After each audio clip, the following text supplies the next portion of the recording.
Hello everyone and welcome back to S2W Sports, and today I've got my first guest on this channel, Jordan Hunt, Borussia Dortmund fan, and I'm here to ask Jordan about his experiences with Borussia Dortmund. So Jordan, you've been to see Dortmund 3 times. What would you say your favourite game's been out of the 3 you've been to? Well, out of the 3, it has to be the first game that I went to. That was 7-0 against Nuremberg. It's a good game. Now, I could have chosen the 3-2 against Leverkusen that I saw, but because of the 7-0 thrashing and how great it was just to see Dortmund, I thought it has to be that game. It was just a wonderful experience seeing the yellow wall for the first time. Unfortunately, around that time, the yellow wall wasn't bouncing because they had a few issues going on. I remember you saying. And I remember it was with the Turkish president, so a lot of the fans weren't jumping for the first 20 minutes. Yeah. So everything was quiet. But unfortunately, when the first goal went in, that was it. It was just lovely. Because speaking of the yellow wall, you know, what's your experience with the yellow? How good is it seeing it in person? Like, it's amazing on TV, but I imagine in person it's something else. You definitely need to see it in person. Yeah. You cannot. It's great, and it will give you goosebumps. Every time I see it, I'm just speechless. It's just how good and how great it is. Just seeing them together, bouncing and everything. Like my last game I went to, that was the 4-0 against Frankfurt. And they did a big tifo then, and if you can actually go up seeing Dortmund versus Frankfurt's tifo, oh, it was brilliant. Yeah. Just seeing it live, and it's just something to see for yourself. For anyone on YouTube or anyone wanting to go to Dortmund, please go, because you will not be disappointed. Yeah, of course, Dortmund, last 10 years have certainly, had a bit of a roller coaster under Jurgen Klopp, and of course Klopp unfortunately leaving the club in 2015, and then since then it's been, trying to catch up with Bayern Munich. Like, do you feel like if Borussia Dortmund had kept hold of the players, but do you feel like the likes of the players you've lost has been a massive effect on the club? But to be fair to Dortmund, they always seem to bounce back and get new players in. But what's your thoughts on Jadon Sancho right now? Is he a player you have to keep? Oh, we have to. If we want to go far with title ambitions of trying to win it or even win the cup, then we've got to keep him. I know United have been circling around him, but I do believe, now I hope this doesn't backfire, I hope Sancho will stay. Yeah. As I said, the transfer window is not going to close until October, ain't it? October the 5th. That's true, October, So, it's going to be one of them. Sancho is just too good for Dortmund. He will leave eventually, and I've got to come to conclusions with that, but he's just too good. And another exciting youngster at Dortmund, Erling Haaland. I believe this man could be one of the best players in the world in a few years. What are your thoughts on Haaland so far since his arrival in January? Oh, from the moment he scored, we know he's going to be a fan favourite. He's so passionate for scoring and wanting to actually win games, and this is what we want in a striker. He's the type of striker we've needed, because we've always had that type of striker that will score goals, will be a poacher, but we need somebody that makes runs behind the defence. And this is the perfect. Sounds bold, but I actually think that Haaland's got the similar attitude to Ronaldo, as in the way every time I see him miss a shot, he looks frustrated. And of course, watching him against PSG, they've got the run, the goal, everything like that. It was kind of like, that was the game that made me realise, okay, Haaland's now done it against say so-called big club and stuff like that. So that was really, of course, he did lose a tie overall, but it was good to see Haaland play that well in a big game. So, of course, Dortmund have many good players, of course. And who would you say, bit of a sensitive subject, is the most disappointing player you've lost in the last few years? Is this in terms of if I could get him back right now? Yeah, like as in player who I think's made the biggest impact at the club, who you've lost, like as in someone who you can't really replace, or now I would have said Hummels, but he eventually came back. But out of the 2, it has to be Gundogan, who is still at City. I think he was the midfield diamonds that we needed, and once he left, our midfield just fell apart. We tried to do signings of Castro and Roda. They didn't work out, and we've took a while to get the midfield going in. We've got Witzel, Chan, Delaney, De Huda might be going Brandt, and even Bellingham now, and that's really what we want in the midfield. Of course, former Borussia Dortmund manager Jurgen Klopp meant much success at Liverpool recently, winning a few trophies. How happy are you to see Klopp succeeding? Oh, we just love Klopp. Yeah. He deserves it for the amount of passion he has for the game, and for the amount of times he has worked with Liverpool. He finally deserves the title. He's had a few losses in finals with Dortmund, especially in the cup, but he deserves his titles, and I'm very glad for him. Yeah, of course, as well, Dortmund young players. the amount they've brought through, but I mean, maybe the one that got away in many people's eyes. I mean, he was probably going to leave anyway, though. Robert Lewandowski. I mean, he's on fire this season, of course, and it's a big loss, of course. But I mean, I could have said Lewandowski in the big loss, but because of the manner, he didn't want to sign a contract, and Bayern were there to. And everyone keeps on saying we sold him to Bayern. We didn't. He ran out his contract, and Bayern just swooped him up. I think that's what a lot of fans that don't realise. And I know Dortmund are a selling club, all this kind of baloney. But I think now, in this current climate, I think Dortmund are trying to go away from this selling idea. I think what they're trying to do is get the young players in, and make sure they can develop them, and then make sure they can actually hold them. Because we don't have to sell Shanta, we don't have to sell Bellingham. If the right money comes in, if they want to go, then so be it. But reflecting back on the 2012 title win, of course, the last, the old back four, the old guys say like Schmelzer, Pajek, Hummels and Subotic and even Weidenfeller, was that a back five that you think you haven't replaced since? I mean, individually, maybe not the greatest back five other than Hummels on paper, but is that back five, the one that I think Dortmund missed the most, maybe? I do believe so. I think in the current climate, I think nobody could touch him because our current defenders, Hummels has returned, but he's nowhere. He's still as good, but not as good as he was 2012. Weidenfeller was great. I think he left at the right time, but the current keeper we've got, Berkey, isn't living up to expectations, and he's been there for about 4 or 5 years now. I do like Berkey, but he makes constant mistakes, and that's our downfall. Schmelzer, on the other hand, he's still at Dortmund, but due to his age and injuries, he's not going to play much now. And Piszczek, he is a war horse. We love him to bits, and we just need to find the new Piszczek, and that's going to be hard now. I was going to say, Champions League 2013, I remember this game very well. Borussia Dortmund 4, Real Madrid 1. Robert Lewandowski scores 4 goals. Gundogan runs the show in midfield. What are your memories of that game? Oh, it was just brilliant. Just seeing the yellow wall and every Dortmund player bounce.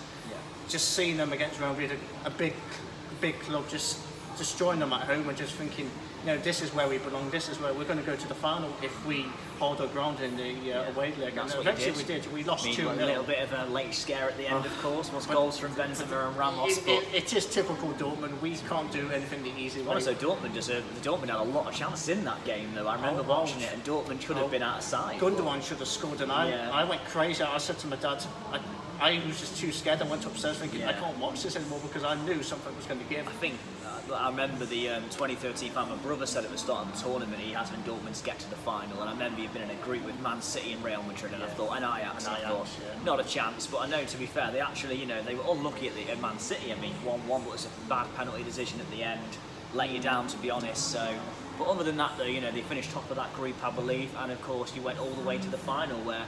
Unfortunately, they did lose, but still, it was a great run, and it would have been would have been a fairy story if Klopp had won you the Champions League. It would have been the best day. It would have been the best memory of Dortmund. Yeah, because on the subject of Klopp, of course, in that last season, 14-15, I believe it was, Dortmund were actually near a bottom at Christmas. What do you think went wrong for Klopp? Did he hang on too long? Did he? What was the issue in the end, you reckon? It was a bit of both. I think his time just passed, and I think the signings we made weren't great. We had injuries. Royce was out for a long time. He had a bit of an ankle injury. I remember that against Paderborn, and we had so many other injuries to deal with the season prior. So we were just coming back from injuries, and I just think at the time Klopp's ideas were running out of time. I remember it was January or February. We lost to Augsburg 1-0. And we were rock bottom then. We got confirmed as bottom, and that was probably the worst day of Dortmund fans. We just couldn't believe it, and we were just shouting at each other.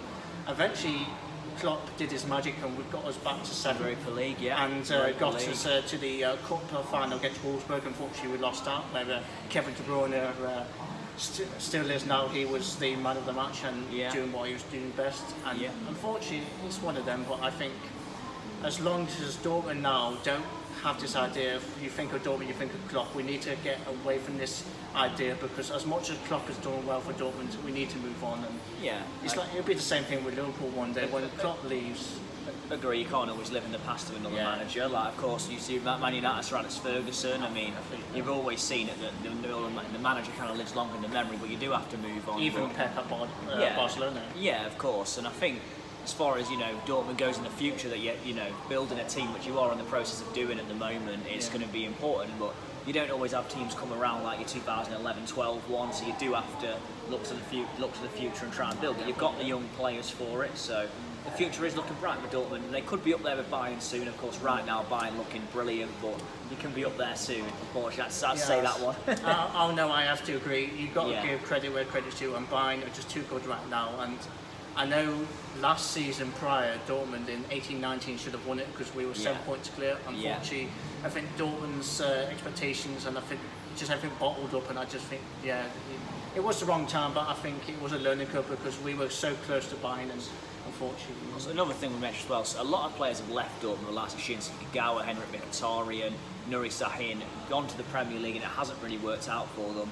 Is this a case of maybe grass not being greener on the other side? Or exactly. Do you think some of these players, it was the right time to leave for them? Or? It could be a bit of both, I think, but the grass isn't always green on the other side. I think when you look at the Premier League, you look at the best league in the world with the amount of money and the amount of support you get for the clubs, and I think I can understand where the players are coming from, but at the same time, if you don't believe you're ready, I don't think you should leave. But as I said, that's up to them. Kagawa was a main culprit. You know, he came back to Dortmund, he wasn't what he was when we first signed him in 2010, but unfortunately it's one of them. And another player mentioned, Mario Götze, of course, left Dortmund in 2013. Didn't really, of course he has scored a World Cup final winning goal since then, which he'll always be remembered for, but of course he also came back to Dortmund. But is it a case of, you know, with Götze, was it the wrong club in Bayern Munich? I think Götze, if he went somewhere he was going to play regularly, he would have been a world beater, but I think it was the wrong position to go Bayern when he wasn't guaranteed the minutes, and in the end that kind of cost him, really. I think it was true because Pep's idea, I wouldn't say he liked Götze, it's just I think Götze's style wasn't Pep's idea, so he tried his best with him, but I think, you know, sticking him on the bench wasn't going to help him. And when he did come back in 2017, he did have a bit of what if I can remember correctly, it was something to do with stomach. It was like natural. It was something to do with that. Something difficult that nearly ended his career, of course. That is if it affects your stomach, if you can't eat properly, then that. And he hasn't been the same player since, of course, and as well. Especially with his weight and that, and so been up and downs, but. A lot of Dortmund fans will hate him for what he did, you know, leaving to Bayern. But then again, I always like him. I think he's one of our favourite players. Of course. And unfortunately, he has left this season on a free. But then again, he wasn't getting the minutes, and father or manager wasn't going to give him playing time. And unfortunately, you know, I do hope he succeeds in wherever club he goes to. Yeah. And another thing about the Bundesliga, a lot of English fans, I won't say a lot, but there's some call it, you know, like the Farmers League, stuff like that.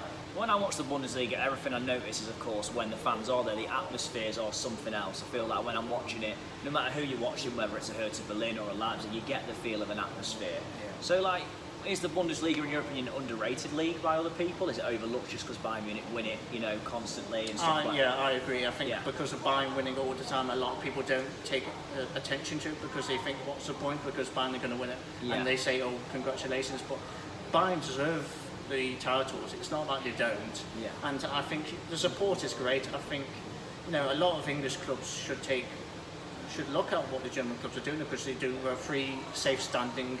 You can drink beer and actually eat inside the stadium. I haven't done that yet, but I might do that for my next trip. And I just think the whole experience is just what you need. And I think a lot of English fans should go over there, and not just to experience the yellow wall, but just to see what the Bundesliga team's about. Because I've seen on Twitter a lot of fans don't just go to Dortmund, they go to Bayern, they go to Leverkusen, Mönchengladbach, even Schalke, and sometimes even Leipzig now. And I think that's what you need to do. Even go for the lesser clubs, even Augsburg and Mainz, even though they might not be wheel beaters, you know, they will still give anyone a game, and I think you should give them a try as well if you can't go to Dortmund. Yeah, and another thing as well I mentioned about that, I mean, you can look at it as well, though, Leipzig this season completely outplayed Spurs, 4-0 on aggregate. Yeah. And of course, Bayern Munich, we all know, they, of course, their record against English clubs this year, 7-2 in 90 minutes against Tottenham, and then beating Chelsea 7-1 on aggregate. You know, like, I'm not saying comparing the Premier League with the Bundesliga, but it is a sign that maybe, you know, the Bundesliga teams are actually very good to watch as well. Like every Bundesliga, no, not every Bundesliga team, but the ones that are in the big time usually are good to watch. And I think they are, yeah. Like even for example, like this season, like I know Bayern have destroyed City and Tottenham, not City, Chelsea and Tottenham. But like any club, like Dortmund will give you a game when they want to be. Even Frankfurt, like they gave Chelsea a good running when it was in the Europa League semi-final when Chelsea won that, and I think if Frankfurt hold their ground, they could have won. Yeah, that's very true. And so any club, like even any Dortmund or any Bundesliga club will do well against the English teams as long as they've got the right pedigree and right to balance. They could be able to beat them. Frankfurt also beat Arsenal this season. I mean, don't get me wrong, that was a depleted Arsenal in Unai Emery's final game in charge. But was it 3-0? 2-1 it was. They beat us. We beat them 3-0. They beat us 2-1 in the end. But yeah, in the Unai Emery's when he was on his last legs, and that was one of them. I did actually see that game, and I've never seen support for Arsenal that bad. The support was low. I mean, you could see everything in the Emirates. It was that bad. It was like the game now behind closed doors. It was that low. But of course, as well. On subject now, I'm going to talk about Dortmund's wing backs. Of course, you've got the likes of Guerrero and Hakimi. How important? Of course, Hakimi's on loan, if I'm right. He's actually left now. He went back to Real Madrid, but because the asking price was 40 million. Dortmund, because of the COVID, we have lost over 43.9 million. So there was no way we were going to buy him. So that's why Inter snapped him up. And so at the moment in time, we've got Guerrero, Meunier, and our young Spanish wing back Morey. It's a big blow, actually. I was saying I watched them two play a lot, and they're very good going forward. So it's a big blow, actually, for Dortmund. That is losing. Is it Hakimi? You've lost, of course, and Guerrero. But I mean, I do look at Dortmund's team. Julian Brandt's another player I've been quite impressed with. I watched him a lot in the Bundesliga after the lockdown, and he does look a good player, Brandt. He was someone who people were starting to notice quite a bit as well. So. At Leverkusen he showed his worth, and I think a lot of Dortmund fans are still shocked that we've got him. We are so happy that we've got him. I think we just need to find the right balance of where he fits, because if you put him on the wing, he's not as good, because he wants to be central, but he's not like a false nine. He wants to be in the middle. He wants to be that playmaker, and this is what we deserve.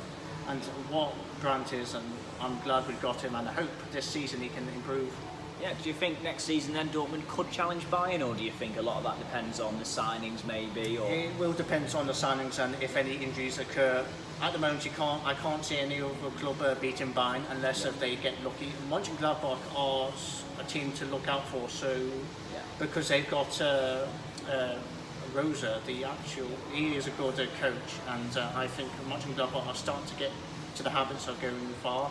They are in the Europa League, I believe. I will.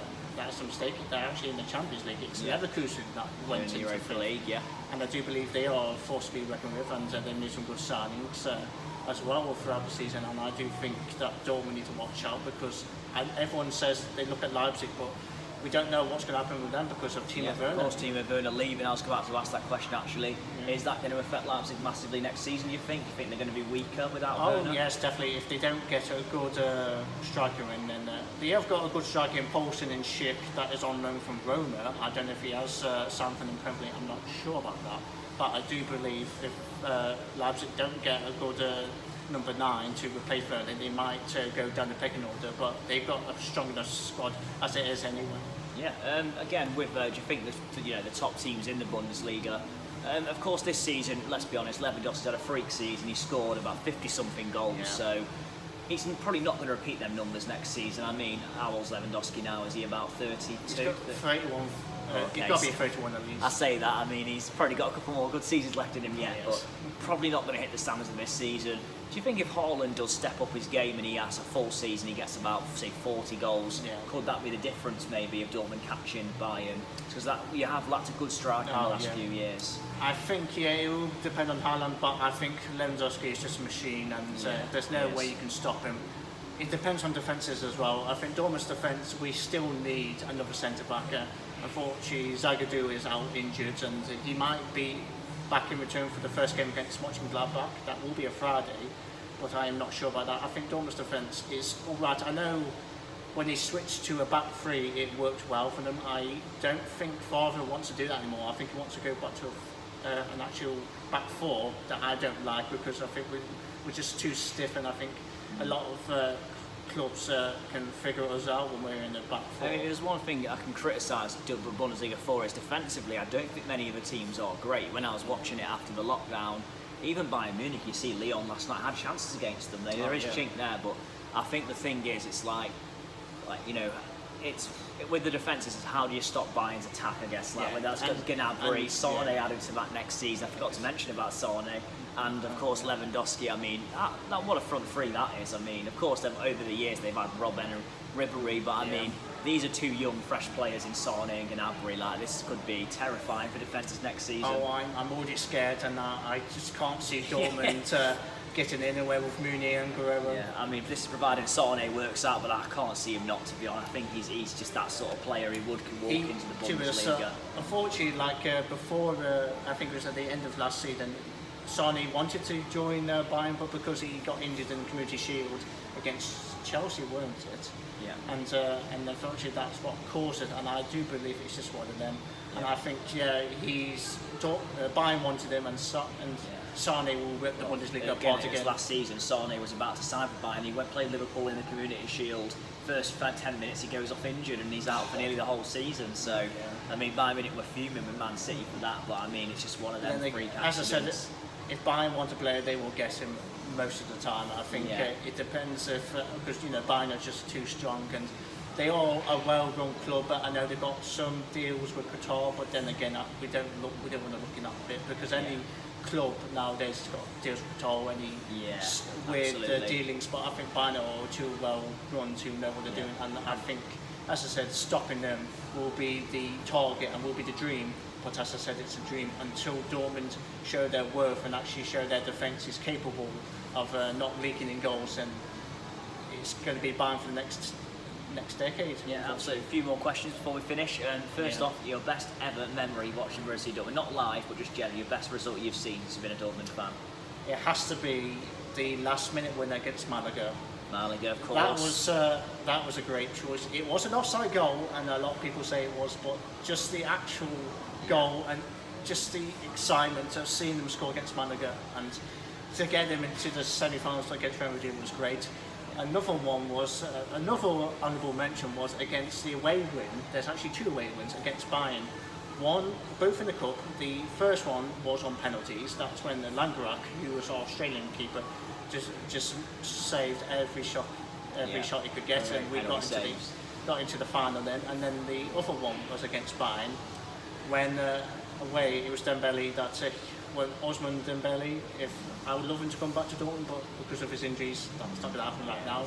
He scored, and we just. It's not settled for Barcelona, has it though, Dembele? I mean, the injuries are just generally not looking at his best. Yeah, he burned all the bridges against Dortmund to wanting to move, to force a move, and that's unfortunately a lot of Dortmund fans aren't happy with him. But going back to that game, it wasn't. We probably wouldn't have been in the cup final due to it was actually Sverre Bender that's actually at Leverkusen now. He saved a goal line clearance off the line from his toe. It went onto his leg off the post, and then onto the crossbar, and then went away. And if Robben scored, I don't think I would have been speaking about this mention. Another mention, and it is against Bayern again, but I got to pick my moments. It has to be 3-2 in the 1890 season. I remember watching this game. Of course, it's one of the best games I've seen live in a very long time. I remember it so well because just the game in general, and the game, so many twists and turns. Bayern dominating the first half, and then Marco Reus is equalising from the spot, and then Lewandowski scoring again. Then Royce scoring, and Royce missing one of the most bizarre chances. He just had to hit the ball, and he took a touch, and I can imagine Dortmund fans fuming. Even Paco Alcácer, he took a touch when he shouldn't have, and then. But that game was just so wild, and us beating them 3-2. Yeah, and Alcácer scoring the winner as well, well-taken goal at that. But what a goal! And then last minute of the game, where Jordan must have absolutely, been hiding behind. Lewandowski equalises, but it is ruled out for offside. I went upstairs because they scored, and I thought, oh my god! But then I heard it's going to get checked, and what I did, I went upstairs. I said, oh my god, I can't see this. Then luckily, Holly, my girlfriend, said they didn't score, so I went running down, and I was getting ready because I thought this could be the first time we've beaten them in ages. Yeah, and of course, one more question is going to be your favourite ever Borussia Dortmund player since you've been watching. It has to be. I was going to say Royce. He's still on Royce, He's still at Dortmund, so it has to be Shinji Kagawa. Yeah. What a maestro he was. He was so good for Dortmund. We loved seeing him, and King Shinji, as we like to call him, it was just brilliant. And I miss him now. He's at Real Zaragoza, I do believe. And it's just a shame now he did go to United at his wrong time. I think if he stayed on, I think Dortmund could have actually got a bit closer to Bayern in recent seasons. Yeah, that's fair enough. And yeah, of course, one other thing about Dortmund as well, player we currently have, Pierre-Emerick Aubameyang. What are your thoughts on? I mean, of course, you've got Haaland. It might not be as bad, but beyond Lewandowski and Aubameyang, you have struggled for good strikers, Dortmund in recent years. We did have Michy Batshuayi, but he was on loan because of that's what the deal happened. The deal. Also had Aubameyang, Chelsea had Giroud, and we had Michy. And I do believe, looking at Aubameyang, he is a great goal scorer. I do miss him. I know he forced a move as well, but I would actually take him in the heartbeat if he wanted to come back because he's just too good. He's one of them players that you can be irritated with, but he's just too good to be true. And he deserves winning the FA Cup with Arsenal, and he deserves these goal scorers. And I do hope he does actually stay on at Arsenal because he is one of them players that you do need. If you do let him go like we did, it will bounce back. Yeah, of course, we mentioned everything pretty much, of course. To even list here and you talk about the Bundesliga atmosphere, especially at Dortmund, it really makes me want to go to these games, and I'm sure it makes any viewer watching want to go as well. It's, visiting Dortmund, seeing the yellow wall in person must be quite something. If you can, please do, because you will not miss it for the world. It is the best thing in the whole world. Jordan's been 3 Dortmund games and saw 14 goals in 3 games. He's picked his games well, to be fair to him. He's chose the right games to go to. Hopefully I can go next season. I know due to COVID, it's gonna it might not happen, but as I said, supporting Dortmund is just wonderful. Supporting them anywhere, and I always wear my Dortmund top. I always will fly the flag. If you can go to Dortmund, please do. And even if you want to message me on Twitter, and I will show you my handle when we get to it. Please message me for any details of going to Dortmund because I can help you out with that if needed. Yeah, very good. I think that's everything we've covered anyway. So thank you very much for watching. Thank you, Jordan, for being a guest on my channel. And this has been very nice. And thank you for watching, everyone. Please like, share, subscribe, and I'll see you all soon. Thank you.